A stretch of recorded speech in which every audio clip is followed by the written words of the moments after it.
الحمد لله نستعينه ونستغفره ونؤمن بك ونتوكل عليه ونعوذ بالله من شرور أنفسنا ومن سيئات أعمالنا فمن يهده الله فلا مضل له ومن يضلله فلا هادي له وأشهد أن لا إله إلا الله وأشهد أن محمدا عبده ورسوله أرسله بالحق بشيرا ونذيرا اللهم صل على سيدنا محمد صلی اللہ علیہ وآلہ وسلم۔ پچھلے درس میں ہم یہاں تک پہنچے تھے کہ حضرت صلی اللہ علیہ وآلہ وسلم کو خبر ملی مدینہ منورہ میں کہ کفار مکہ حملہ کرنے والے۔ آپ صلی اللہ علیہ وآلہ وسلم نے اس خبر کے ملنے کے بعد کیا اسٹریٹجی اختیار کی، انشاءاللہ آج کے درس میں ہم اس کو ذکر کریں گے۔ جمعہ اور جمعرات کے درمیانی شبہ حضرت صلی اللہ علیہ وآلہ وسلم نے خواب دیکھا۔ صبح ہوئی، فجر کی نماز کے بعد محمد مصطفیٰ صلی اللہ علیہ وآلہ وسلم نے اپنے صحابہ کرام کو جمع فرمایا اور کہا کہ میرے صحابہ، میں نے خواب دیکھا ہے، میں نے خواب دیکھا ہے کہ ایک گائے ذبح کی جا رہی ہے، میں نے دیکھا ہے کہ میری تلوار کے دندانے ماند پڑ گئے ہیں، میں نے دیکھا ہے کہ میں اپنا ہاتھ ایک زرہ میں ڈال رہا ہوں۔ تو صحابہ کرام نے فرمایا کہ اللہ کے رسول صلی اللہ علیہ وآلہ وسلم، آپ نے اس خواب سے کیا تعویل نکالی ہے؟ آپ صلی اللہ علیہ وآلہ وسلم نے فرمایا کہ گائے کا ذبح ہونا یعنی کہ میرے کچھ اصحاب شہید کر دیے جائیں گے، میری اپنی تلوار کے دندانوں کا ماند پڑ جانا یعنی کہ اہل بیت میں سے کوئی میرے قریبی رشتہ دار میں سے I will gonna lose someone very near and dear to me۔ انہوں نے کہا کہ اللہ کے رسول صلی اللہ علیہ وآلہ وسلم، اور آپ کا زرہ میں ہاتھ ڈالنا، آپ نے کہا کہ پھر اللہ مجھے محفوظ فرمائے گا اور میں مدینہ منورہ میں داخل ہو جاؤں گا۔ اللہ اکبر، اللہ اکبر۔ یہ میرے مدنی کا خواب ہے،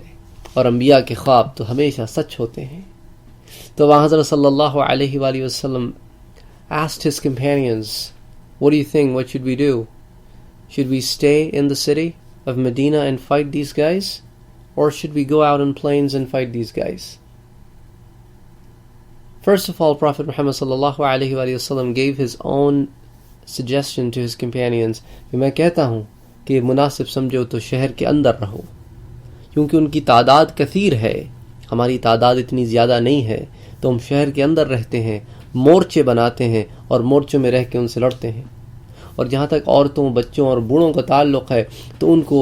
قلعوں میں یا جو بھی بڑے بڑے گھر ہیں وہاں پہ رکھ دیتے ہیں تاکہ حفاظت کرنا آسان ہو جائے۔ اگر سارے شہر میں عورتیں بچے پھیلی ہوں گی تو سارے شہر کی حفاظت کرنی پڑے گی۔ اور ویسے بھی کفار مکہ مدینے سے اس طرح واقف تو نہیں ہے جس طرح ہم ہیں، تو اگر وہ مدینے میں داخل ہوں تو پھر ہم اپنے گھروں میں بیٹھ کر، ان مورچوں میں بیٹھ کر ان سے لڑیں گے اور ان کو مدینہ سے باہر نکال دیں گے، ہمارے لیے بڑا آسان ہو جائے گا ان سے لڑنا۔ اور اللہ کے رسول صلی اللہ علیہ وآلہ وسلم کے اکابرین صحابہ کی بھی یہی رائے تھی کہ ایسا کیا جائے، یہاں تک کہ رئیس المنافقین عبداللہ ابن ابی ابن سلول، اس کی بھی یہی رائے تھی۔ اس کی رائے تو محض اس بات پہ مبنی تھی کہ یار یہ مدینے کے اندر بیٹھ کے اگر لڑنا ہو تو ہم کہیں گے کہ ہاں ہم لڑ رہے ہیں، پھر کون دیکھتا ہے کہ لڑ رہے ہیں کہ نہیں لڑ رہے ہیں، اپنے گھروں میں بیٹھے رہیں گے اور کہیں گے کہ ہم تو لڑ رہے ہیں۔ اس کی رائے تو بزدلی کے اوپر مبنی تھی، لیکن وہ اپنے تئیں بڑا اترا رہا تھا کہ دیکھو میری رائے اور محمد مصطفیٰ کی رائے دیکھو ملتی ہے، دیکھو ملتی ہے، لیکن اس بدبخت کی رائے تو بالکل بزدلی پر مبنی تھی کہ وہ شہر کے اندر آئیں، پھر ہم آرام سے بیٹھے رہیں گے اور مسلمان لڑتے رہیں گے۔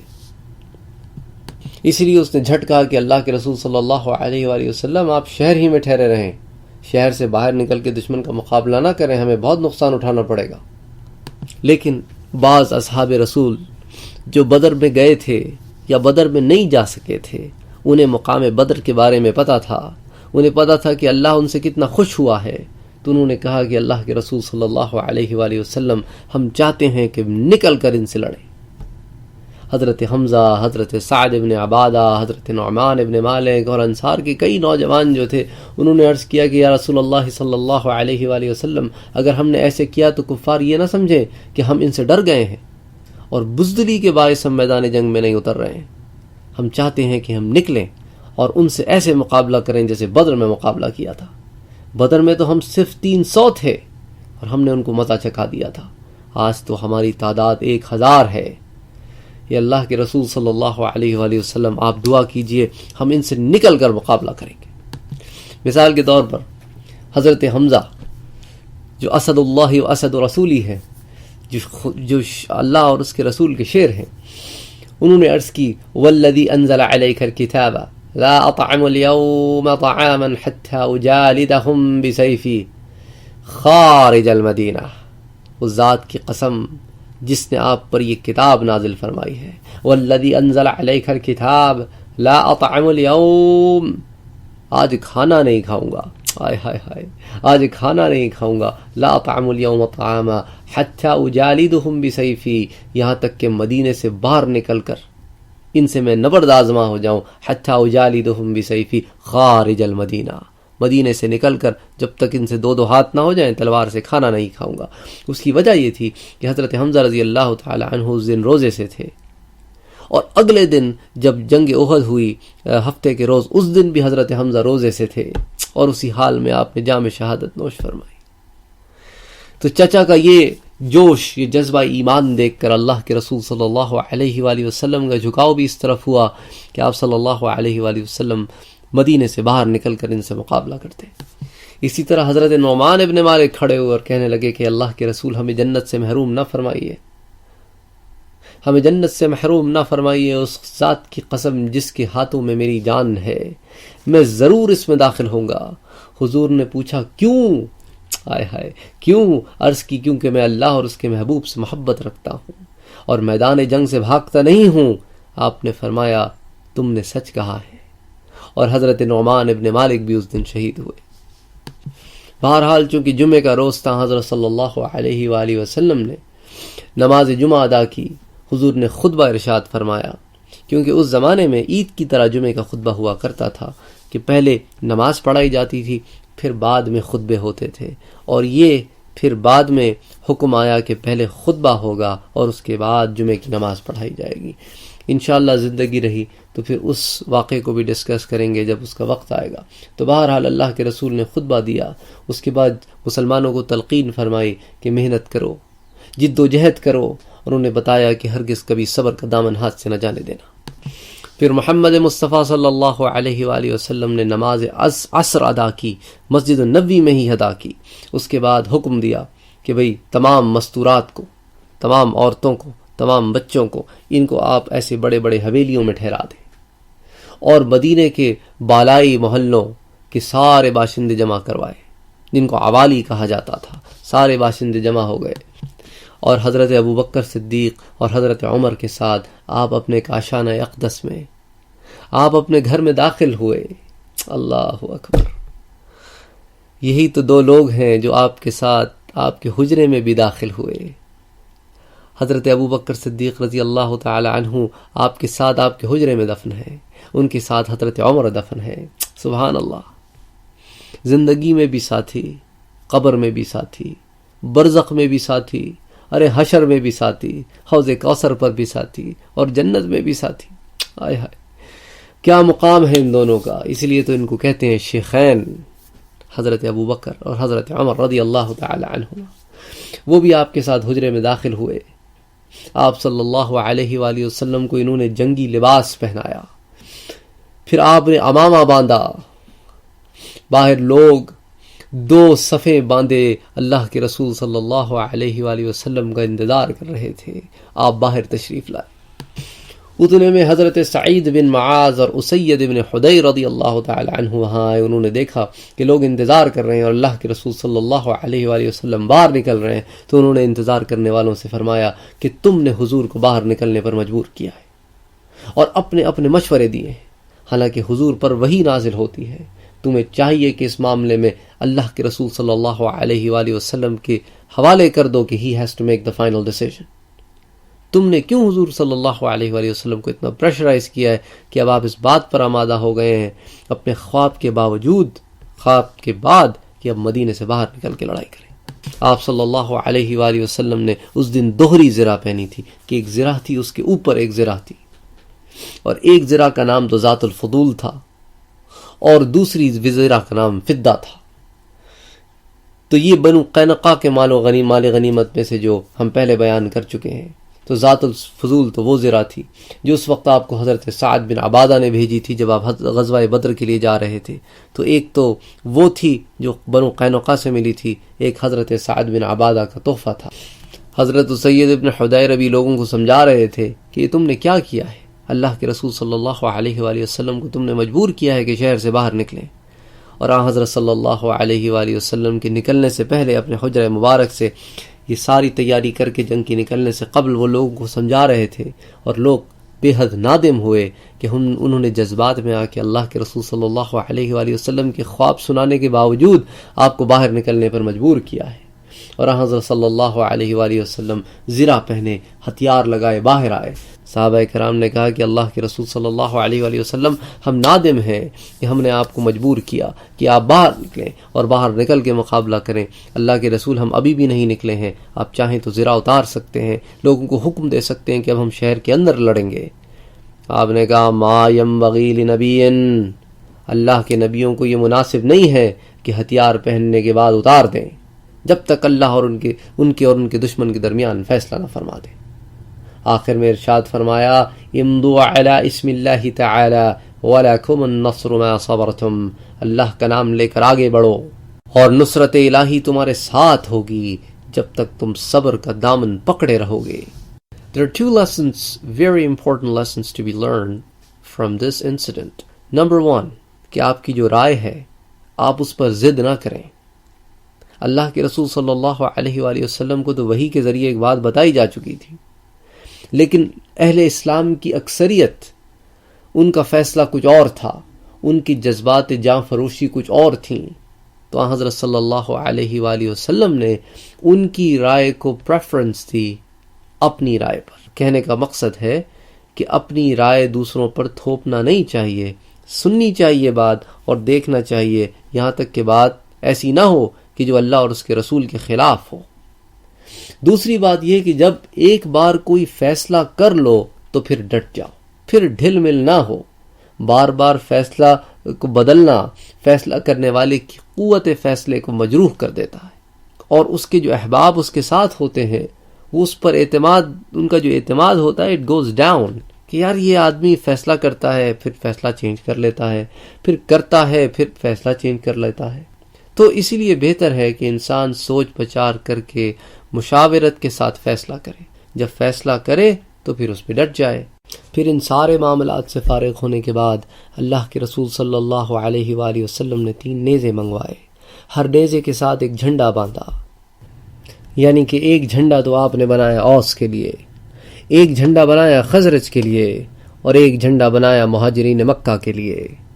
اوس کا جھنڈا حضرت سید ابن حدیر کو دیا، خزرج کا جھنڈا حضرت حباب ابن منظر کو دیا، اور قریش کا اور مہاجرین کا جو جھنڈا تھا وہ حضرت علی مرتضی رضی اللہ تعالی عنہ کو دیا۔ حضرت عبداللہ ابن ام مکتوم کو نماز باجماعت پڑھانے کے لیے مدینے میں اپنا قائم مقام متعین فرمایا، اور یہ تمام معاملات کرنے کے بعد آپ صلی اللہ علیہ وآلہ وسلم نے مدینہ منورہ سے کوچ کرنے کا فیصلہ فرمایا، اور اب آپ صلی اللہ علیہ وآلہ وسلم احد کی طرف بڑھ رہے ہیں۔ اور عالم یہ ہے محمد مصطفیٰ کی سواری کا کہ حضرت صلی اللہ علیہ وآلہ وسلم سگب نامی گھوڑے پر سوار ہیں، گلے میں کمان ہے، دست مبارک میں نیزہ ہے، اسلام کے جاں فروش سپاہی مسلح،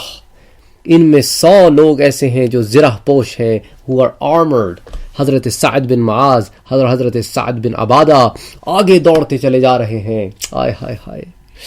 یعنی یہ سردار ہیں انصار کے، یہ آگے دوڑتے چلے جا رہے ہیں۔ مجاہدین اپنے آقا کے دائیں بائیں حلقہ بنائے چاق و چوبند چلے جا رہے ہیں،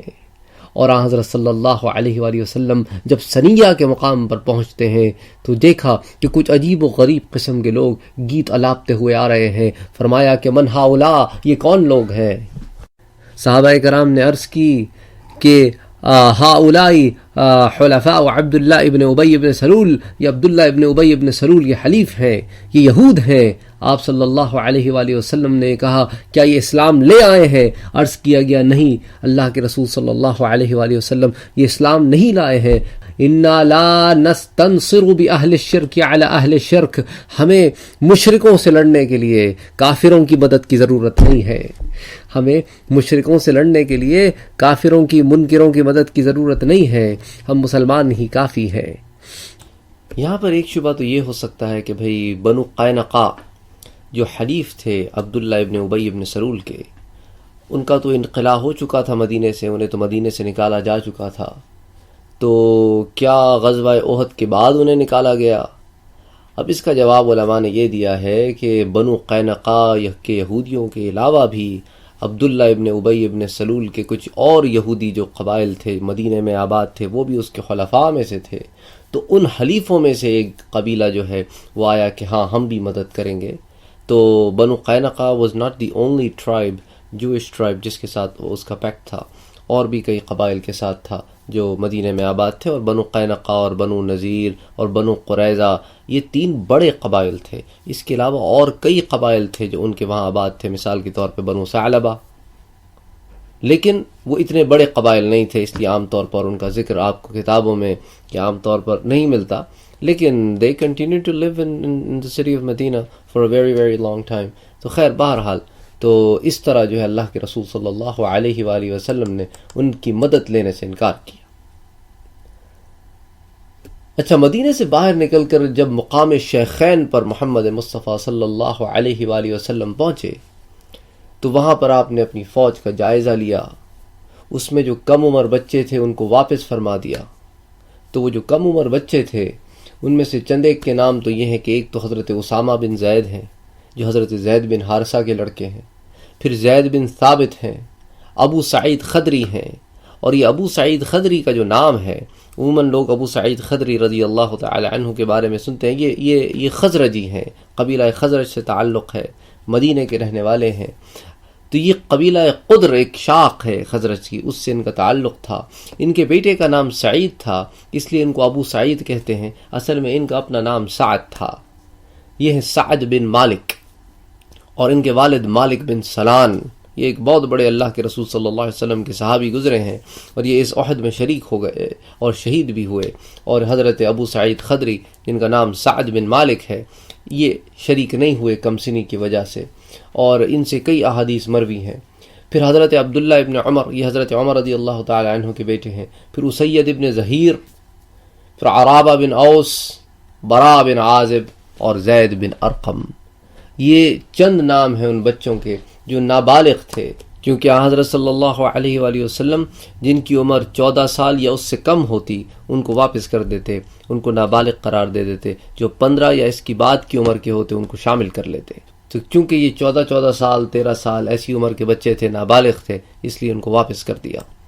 زرقانی میں آتا ہے کہ امام شافعی رحمہ اللہ علیہ فرماتے ہیں کہ آپ کی خدمت میں ایسے 17 صحابی پیش کیے گئے جن کو آپ نے لوٹا دیا۔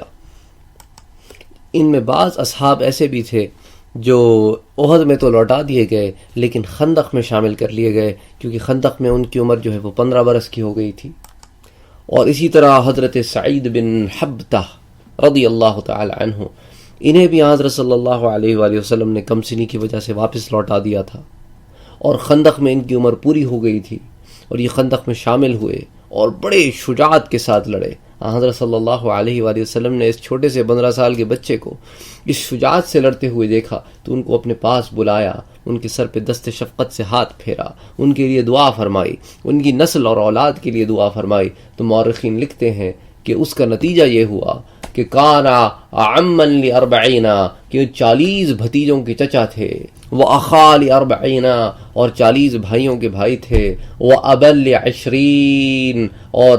20 بیٹوں کے باپ تھے۔ تو اللہ نے ان کو اتنی برکت ان کی نسل میں عطا فرمائی۔ اس کے بعد یہ انہی کی نسل سے وہ عظیم الشان انسان امام ابو یوسف رحمہ اللہ علیہ پیدا ہوئے، جو حضرت امام ابو حنیفہ کے شاگرد تھے اور ہارون الرشید کے زمانے میں اسلامی مملکت کے قاضی القضاء تھے، تو وہ انہی کی اولاد سے پیدا ہوئے تھے۔ یہاں حضرت صلی اللہ علیہ وآلہ وسلم کی دعا کی برکت تھی کہ اللہ نے ان کی نسل میں اس قدر برکت دی کہ علم میں بھی برکت دی۔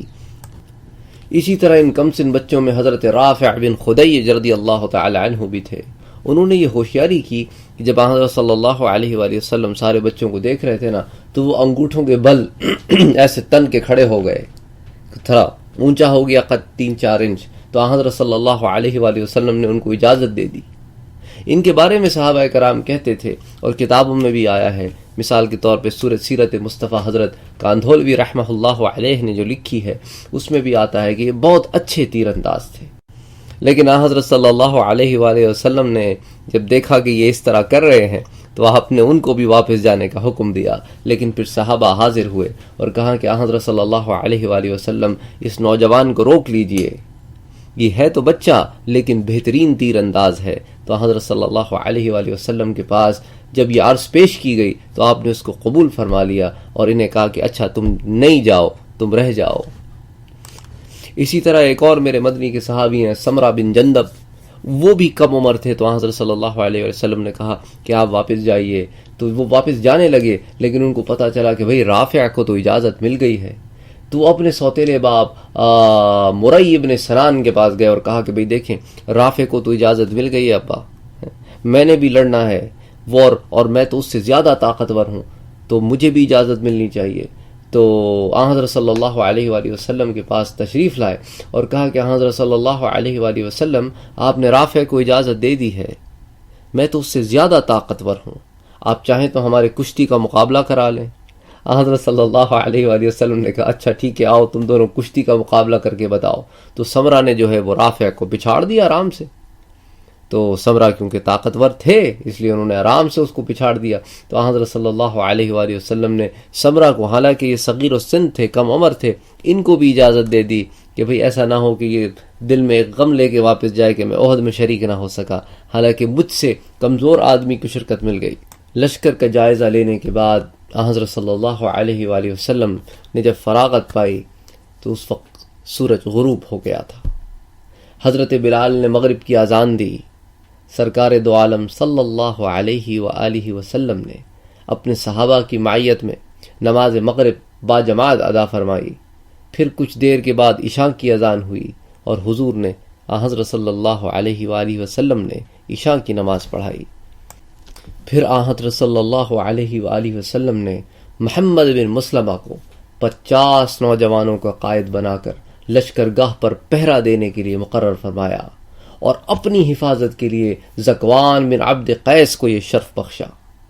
انہوں نے زرہ پہنی اور ہاتھ میں ڈھال پکڑی اور ساری رات لشکر میں چکر لگاتے رہے، یہ رات بھر اپنے آقا کا پہرا دیتے رہے، ایک بار بھی آنکھ نہ جھپکی، یہاں تک کہ حضرت صلی اللہ علیہ وآلہ وسلم سحری کے وقت بیدار ہوئے۔ سبحان اللہ، یہ جانثاران مصطفیٰ تھے، اللہ اکبر۔ پھر جب صبح کو محمد مصطفیٰ بیدار ہوئے تو فرمایا میں نے خواب دیکھا ہے، آئے ہائے، میں نے خواب دیکھا ہے کہ فرشتے حضرت حمزہ رضی اللہ تعالی عنہ کو غسل دے رہے ہیں۔ سبحان اللہ۔ رات کے آخری حصے میں حضرت صلی اللہ علیہ وآلہ وسلم نے شیخین کے مقام سے کوچ فرمایا، اور مدینے اور احد کے درمیان یعنی احد کے قریب صبح کی نماز کا جب وقت ہوا تو یہ مقام شوط تھا جہاں پر آپ صلی اللہ علیہ وآلہ وسلم نے نماز فجر ادا فرمائی۔ اچھا، سحری کے وقت جب حضرت صلی اللہ علیہ وآلہ وسلم بیدار ہوئے فجر کی نماز سے قبل، ابھی مقام شیخین پر ہی ہیں، تو آپ صلی اللہ علیہ وآلہ وسلم نے کہا کہ اچھا ہمارا راہبر کہاں ہے، ان میں سے کون ایسا ہے جو ہمیں ٹیلے کی اس سمت سے لے جائے، اس جانب سے لے جائے کہ ہمیں کافر دیکھ نہ سکیں۔ حضرت ابو خیثمہ کھڑے ہوئے اور عرض کی انا یا رسول اللہ۔ حضرت صلی اللہ علیہ وآلہ وسلم میں حاضر ہوں اس خدمت کے لیے۔ چنانچہ وہ سب کو بنو حارثہ کے پتھریلے میدان اور ان کے کھیتوں کے درمیان میں سے لے کر گزرے، یہاں تک کہ مربع بن قیدی کے چشمے پر پہنچے۔ یہ بہت بڑا منافق تھا، اسے جب حضرت صلی اللہ علیہ وآلہ وسلم کے گزرنے کا پتہ چلا تو زمین سے مٹی اٹھا اٹھا کر مسلمانوں کے چہرے پر پھینکی اور کہنے لگا کہ اگر آپ اللہ کے رسول ہیں تو میں آپ کو اجازت نہیں دیتا کہ آپ میرے مکانوں کے درمیان سے گزریں۔ لوگ دوڑے کہ اس گستاخ کو قتل کر دیں، لیکن حضرت صلی اللہ علیہ وآلہ وسلم نے منع فرمایا، کہا یہ معذور ہے، یعنی کہ وہ اندھا تھا، اور کہا کہ اللہ نے اس کی صرف آنکھوں کی بینائی اس سے نہیں چھینی بلکہ اس کا دل بھی اندھا ہے۔ تو حضرت صلی اللہ علیہ وآلہ وسلم جب شوط کے مقام پر پہنچے تو آپ نے نماز فجر ادا فرمائی۔ اس کے بعد عبداللہ ابن ابی ابن سلول اپنے 300 لوگوں کو لے کر لشکر سے الگ ہو گیا اور اس نے واپس جانے کا ارادہ کیا۔ اس وقت بہت بڑبڑا رہا تھا اور کہہ رہا تھا کہ یہ کیا نادانی ہے کہ ہم 1000 بندہ لے کر 3500 بندے سے لڑنے چلے جائیں، یہ تو موت کو دعوت دینے والی بات ہے۔ اس کے ہم قبیلہ حضرت عبداللہ ابن حرام نے اس کو بہت سمجھایا لیکن وہ باز نہ آیا۔ اس نے کہا کہ نہیں عبداللہ، یہ تو موت کو دعوت دینے والی بات ہے، ہم مرنے تو نہیں جا رہے، ہم تو جنگ کرنے جا رہے تھے۔ اور یہ لوگ حضرت عبداللہ ابن حرام کی قوم کے لوگ تھے، تو وہ اپنی قوم کے آگے ڈٹ گئے۔ انہوں نے کہا کہ اے میری قوم، میں تمہیں خدا کا واسطہ دیتا ہوں کہ اپنی قوم اور اپنے نبی کو ایسے نازک وقت پر چھوڑ کے مت جاؤ۔ جب ان کا دشمن میدان میں موجود ہوا، آؤ ہم اللہ کی راہ میں جہاد کریں اور ان کا دفاع کریں۔ انہوں نے کہا یہ محض قوت آزمائی کی بات ہے، یہ کوئی جنگ ونگ نہیں ہے، اگر جنگ کا ہونے کا ذرا بھی امکان ہوتا نا تو ہم واپس نہ جاتے، یہ تو محض وہ بھی جمع ہو گئے ہیں، یہ بھی یہاں سے جا رہے ہیں، ایک دوسرے کو دیکھیں گے، ایک دوسرے کی قوت دیکھیں گے اور واپس آ جائیں گے۔ اب اگر وہ اپنے منہ سے یہ کہتے کہ یار یہ تو مرنے والی بات ہے، تو لوگ یہ نہ ان کو کہتے کہ تم بزدل ہو، تو اپنی بزدلی کو چھپانے کے لیے کہنے لگے جنگ ونگ نہیں ہونی، یہاں سے 1000 بندہ جا رہا ہے، وہاں سے 3000 آیا ہے، یہ لڑیں گے وڑیں گے نہیں، وہ واپس چلے جائیں گے، یہ واپس آ جائیں گے، ہم خواہ میں اپنی انرجی ضائع کریں۔ تو یہ ساری انہوں نے باتیں سنی، اپنی قوم کی بڑی منت سماجت کی، لیکن یہ منافقین نہ مانے۔ تو پھر حضرت عبداللہ ابن حرام ان سے بیزار ہوئے اور فرمایا کہ جاؤ، خدا تمہیں برباد کرے، اے اللہ کے دشمنوں، اللہ اپنے نبی کو تم سے بے نیاز کر دے گا، تمہاری ان کو ضرورت بھی نہیں پڑے گی۔ اس وقت سورہ آل عمران کی آیت نازل ہوئی، ما كان الله ليذر المؤمنين على ما أنتم عليه حتى يميز الخبيث من الطيب ما كان الله ليذر المؤمنين على ما أنتم، اللہ کی یہ شان نہیں ہے کہ تم کو چھوڑ دے اس حال پر تم ہو جس پر مسلمانوں، مومنین جب تک الگ نہ کر دے، حتی یمیزا جب تک الگ نہ کر دے، الخبیث من الطیب جو گندے ہیں ان کو پاک میں سے۔ سو یہ جو نکل کے جا رہے ہیں تم اس کا غم نہ کرو، یہ گندے تھے، انہوں نے تو نکلنا تھا، جو رہ گئے ہیں وہ پاک ہیں، تو جو رہ گئے ہیں وہ پاک ہیں، تو بس یہی تو مقبول ہیں، ہمیں تو گندے ویسے ہی نہیں چاہیے تھے، تو تم اس کا غم نہ کرو۔ تو سورہ آل عمران کی آیت نمبر 179 میں اللہ سبحانہ و تعالی نے مسلمانوں کے دلوں کو مضبوط کیا، اور ان کی اس حرکت سے لمحے بھر کو بنو سلمہ اور بنو ثعلبہ کے بھی پاؤں ڈگمگا گئے، حالانکہ یہ پکے مسلمان تھے، اور انہوں نے بھی سوچا کہ چلو یار یہ بات تو کچھ صحیح معلوم ہوتی ہے کہ یہاں پہ جا کے لڑنا جو ہے، جہاں 1000 کا 3000 سے مقابلہ تھا، جہاں 1:3 کا ریشو تھا، اب وہ 1:5 کا ریشو ہو گیا ہے۔ تو انہوں نے اس بارے میں سوچا، انہوں نے اس کو ایگزیکیوٹ نہیں کیا، لیکن جب یہ مومنین تھے تو اللہ نے آگے بڑھ کے ان کے دلوں کو تھام لیا۔ یہ دو قبائل بنو سلمہ اور بنو ثعلبہ تھے، انہوں نے سوچا لیکن اللہ نے ان کی مدد فرمائی، لیکن اللہ نے اس بات کو قرآن میں ذکر کیا۔ اب اس کی تفصیل میں تھوڑا سا جاؤں گا تاکہ بات سمجھ میں آئے۔ جو قرآن اللہ نے نازل فرمایا سورہ آل عمران کی آیت نمبر 122، اس میں اللہ تعالیٰ فرماتے ہیں، اذ هم الطائفتان منكم ان تفشلا والله وليهما وعلى الله فليتوكل المؤمنون اذ هم الطائفتان منكم، جب تم میں سے دو گروہوں نے، دو جماعتوں نے ہم کیا، اس ہم کو میں آگے ایکسپلین کروں گا، ہم کیا، طائفتان، طائف کہتے ہیں گروہ کو، طائفتان اس کا مثنیٰ ہے، جب دو گروہوں نے ہم کیا، منکم تم میں سے، ان تفشلا فشل بیسیکلی عربی زبان میں ہارنے کو کہتے ہیں، لیکن چونکہ یہاں بھی جنگ تو ہوئی نہیں ہے تو فشلا تفشلا یہاں ہمت ہارنے کے معنوں میں ہے کہ اذ ہمت طائفتان منکم ان تفشلا، کہ تم میں سے دو گروہ ایسے تھے جنہوں نے یہ ہم کیا کہ ہمت ہار جائیں، تو واللہ ولیہما، تو اللہ نے آگے بڑھ کے ان کے دلوں کو تھام لیا۔ اللہ نے کہا کہ مومنین تم کدھر جا رہے ہو، میں تو تمہارا دوست ہوں۔ اللہ ولیہما، اللہ ولیہما وعلی اللہ فلیتوکل المومنون، اور مومن تو ہمیشہ اللہ پر توکل کرتے ہیں۔ مومن کبھی جو ہے وہ مینز کے اوپر ڈیپینڈ نہیں کرتے فلی، ہاں مینز کے لیے کے اوپر محنت کرتے ہیں لیکن وہ ڈیپینڈ اللہ کے اوپر کرتے ہیں۔ تو اب دیکھیں یہاں پہ لفظ ہم اللہ نے استعمال کیا ہے، جس کو ذرا انڈرسٹینڈ کرنا ضروری ہے۔ عربی زبان میں جب ذہن پر کوئی خیال گزرتا ہے اس کے لیے الگ ورڈ ہے، اور جب خیال ایگزیکیوٹ ہو جاتا ہے اس کے لیے الگ ورڈ ہے، تو اس کو زبان کے علماء نے 5 سٹیجز میں بیان کیا ہے۔ وہ کہتے ہیں کہ ذہن کی پہلی جو کیفیت ہوتی ہے اس کو کہتے ہیں حاجز، اس کے بعد کی کیفیت کو کہتے ہیں خاطر، اس کے بعد کی کیفیت کو کہتے ہیں حدیث النفس، اس کے بعد کی کیفیت کو کہتے ہیں ہم، اور جو فائنل کیفیت ہوتی ہے اس کو کہتے ہیں نیت یا عزم۔ حاجز، خاطر، حدیث النفس، ہم، اور اس کے بعد عزم یا نیت۔ حاجز کہتے ہیں کہ ذہن میں کسی خیال کا آ جانا، خاطر کہتے ہیں ذہن میں کسی خیال کا بار بار آنا، حدیث النفس کہتے ہیں کہ خیال کے بار بار آنے کا آپ کے اوپر اتنا اثر ہونا کہ آپ اس پہ اب سوچنے لگ جائیں، آپ اس پہ پلاننگ کرنا شروع کر دیں، اور اس کے بعد جب ہم کا درجہ آتا ہے تو اب آپ نے جو پلاننگ کی ہے اس کو آپ ایگزیکیوٹ کرنا چاہیں، آپ اس کو ایگزیکیوٹ کرنا چاہیں، لیکن ساتھ یہ خیال بھی ہو کہ نہیں یار یہ اچھی بات نہیں ہے، چلو یہاں سے پیچھے ہو کے چل جاتے ہیں، یہ کام نہیں کرتے ہیں، جنگ سے فرار حاصل نہیں کرتے ہیں۔ اور اس کے بعد نیت ہوتی ہے، تو نیت ہوتی ہے کہ بس اب تو یہ کام کرنا ہی کرنا ہے نا، دیٹس اٹ۔ جیسا آپ نماز کے لیے نیت کرتے ہیں، آپ نماز کے لیے ہم نہیں کرتے کہ ہاں چلو نماز پڑھ لیں گے، نہ نہ نہ، اس کے لیے آپ نیت کرتے ہیں، عزم کرتے ہیں، ارادہ کرتے ہیں۔ تو جو عبداللہ ابن ابی نے کیا وہ عزم تھا، وہ نیت تھی کہ ہاں میں ان کو چھوڑ کے جا رہا ہوں، اور وہ چھوڑ کے چلا گیا۔ انہوں نے سوچا کہ چھوڑ کے چلے جائیں گے لیکن چھوڑ کے گئے نہیں، تو اس کیفیت کو عربی زبان میں ہم کہتے ہیں۔ اس لیے قرآن میں لفظ ہم اللہ نے استعمال کیا، یہ نہیں کہا کہ انہوں نے ارادہ کیا، یہ نہیں کہا کہ انہوں نے نیت کی، یہ نہیں کہا کہ انہوں نے عزم کیا، حالانکہ یہ تینوں الفاظ ارادہ، عزم، نیت یہ بھی عربی زبان کے لفظ ہیں، لیکن اللہ نے لفظ ہم کا اطلاق کیا۔ اور حدیث میں بھی یہی آتا ہے کہ جب تم کسی گناہ کا ہم کرو تو وہ لکھا نہیں جاتا، لیکن جب تم کسی گناہ کی نیت کر لو تو پھر لکھ لی جاتی ہے، جب اس کو کر لو تو پھر وہ بھی لکھ لیا جاتا ہے۔ تو نیت کا بھی عذاب ملتا ہے، نیت کا بھی گناہ لکھا جاتا ہے، اور عمل کر لو اگر برا تو اس کا بھی گناہ لکھا جاتا ہے۔ لیکن جہاں تک نیکی کا تعلق ہے، اگر نیکی کا ہم بھی کر لو تو نیکی کا ہم لکھا جاتا ہے